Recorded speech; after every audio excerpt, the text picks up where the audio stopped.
Selamat datang di GTA channel paling canggih di 2021. Video kali ini review singkat aja, sekalian melengkapi seri AOC di channel kita.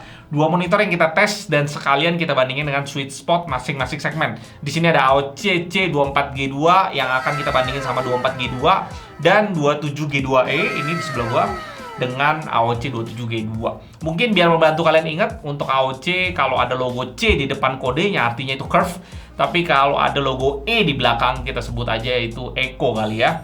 Versi murah tanpa ada huruf E. Untuk kelengkapannya C24G2 dapetin manual book, kabel power, dan DisplayPort. Untuk 27G2E-nya manual book, kabel power, DisplayPort 1, dan kabel VGA 1.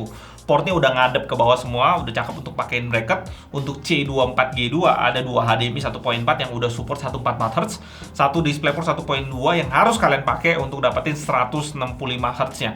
Berikutnya ada port VGA, audio jack, dan port power. Untuk 27G2E-nya portnya sama dengan yang di C24G2, tapi karena monitor ini 144Hz, kalian bisa pakai HDMI atau DisplayPort-nya bebas aja. Bodinya kayaknya gue udah nggak perlu bahas lagi ya, desainnya sama percis dan udah sering banget kita lihat dan bahas juga di video-video sebelumnya. Gue taruh sedikit video AOC di card di atas. Untuk C24G2 pakai kaki dan stand yang sama kayak di 24G2, full ergonomic stand, cuma dihilangin vertikal karena dia curve. Kualitasnya cukup oke, sedangkan 27G2E-nya pakai kaki dan standnya dari 27G2E5 yang kualitasnya untuk 27 inch sih agak kurang ya kalau buat gua, dan tidak ada ergonomic system sama sekali. Keduanya juga udah ada VESA 10x10 cm yang ketutupan pas kita pasang kakinya ini. Speknya gue show aja ke kalian, nggak terlalu beda sama sweet spot di segmen masing-masing.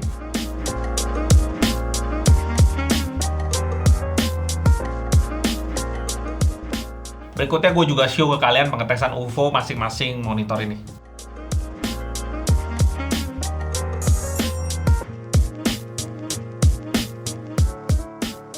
Berikutnya kita tes kualitas panelnya sekaligus gue bandingin sama sweet spot segmen tersebut dimulai dari C24G2 dengan 24G2.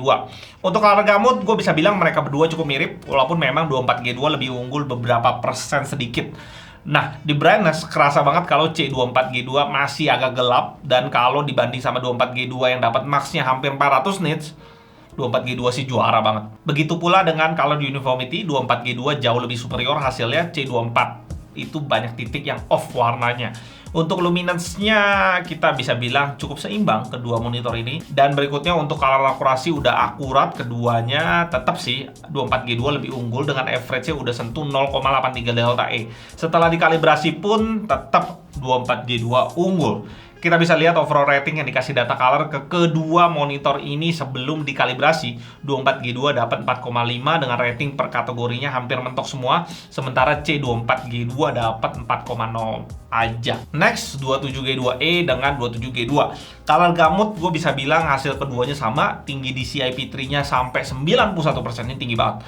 Brightness-nya di sini 27G2E unggul dengan kita bisa dapetin 339,9 nits, sementara 27G2 cuma dapat 309,8 nits. Kalau uniformity-nya kita bisa bilang ini seimbang, kualitas keduanya tuh oke. Next, luminance uniformity-nya di brightness 100%, 27G2 unggul sedikit dengan kualitas lebih rapi beberapa persen aja. Nah, yang kerasa perbedaannya sih di color akurasinya ini, dimana kualitas 27G2 super unggul kalau dibandingin 27G2E. 27G2 malah udah kayak dikalibrasi langsung dari pabrik. Gue sampai cek 3 kali untuk G2E ini, karena gue pikir awalnya salah cek gitu ya. Ngacir-ngacirnya banyak banget. Nah, setelah dikalibrasi 27G2E baru kelihatan kualitas panelnya. Itu turun sangat jauh, rapinya sampai 2,59 delta E dan average-nya ke 0,65 delta E. Apa unit yang gue terima ini masalah kali ya? Soalnya ini kualitas panelnya sebenarnya bisa akurat ini untuk 27G2E. Mungkin lain waktu kita tes lagi di monitor lainnya. Overall rating yang dikasih data color ke kedua monitor ini sebelum dikalibrasi, 27G2 tetap lebih unggul di 4,5 poin dengan G2E-nya di 4,0 poin.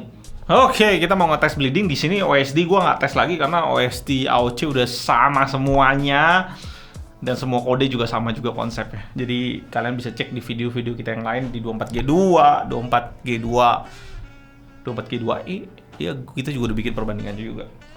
Nah, di sini kita tes bleeding, di sini gue show video gelap gitu. Kalian bisa lihat, ini mouse gue gerak, bukan monitornya mati. Dan kita bisa lihat untuk 27 inch-nya di kiri bawah dan kanan bawah ini bocor ya. kiri bawah kanan bawah. Dan kalau di 24 inch-nya C24 yang ada in the curve, dia ada sedikit bocor-bocor di dikit-dikit di pojokan-pojokan gitulah ya. Nggak terlalu gimana, kalian bisa kelihatan juga di sini-sini. Nah, sedikit-sedikit gitulah. Cuma oke lah, nggak terlalu mengganggu sih gue rasa untuk memakai sehari-hari. Cuma ini bukan berarti menjadi jaminan kalau unit kalian bocor, bleeding. C24G2 kita bisa dapetin di harga 2,8 juta, sedangkan 27G2E kita bisa dapetin di harga 3,2 juta. Dengan garansi AOC seperti biasa, 3 tahun yang dipecah, 1 tahun full garansi, 2 tahun sisanya cuma di cover service aja. Di bagian akhir ini gue bahas satu persatu, dimulai dari C24G2 dulu. Gue sih bingung banget dah, kenapa ini monitor bisa dijual dengan harga yang lebih mahal dibanding primadona kita di AOC 24G2.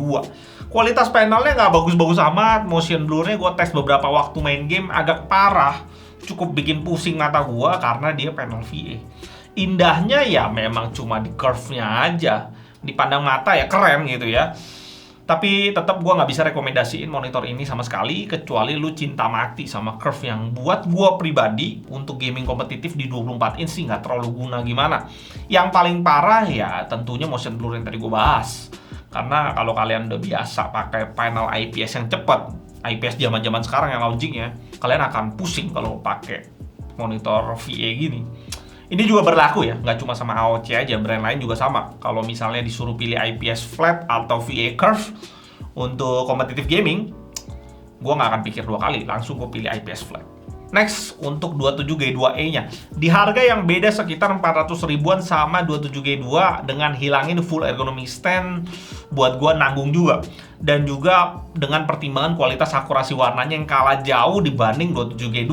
Gue akan tetap rekomendasikan ke kalian 27G2 dengan sangat mudah. Itu perbandingan kita, semoga informasi ini bisa membantu kalian memilih monitor yang tepat. Sekaligus kita cover perintilan-perintilan kode AOC yang bertebaran sangat banyak di sekitaran sweet spot yang kita udah taruh di masing-masing segmen.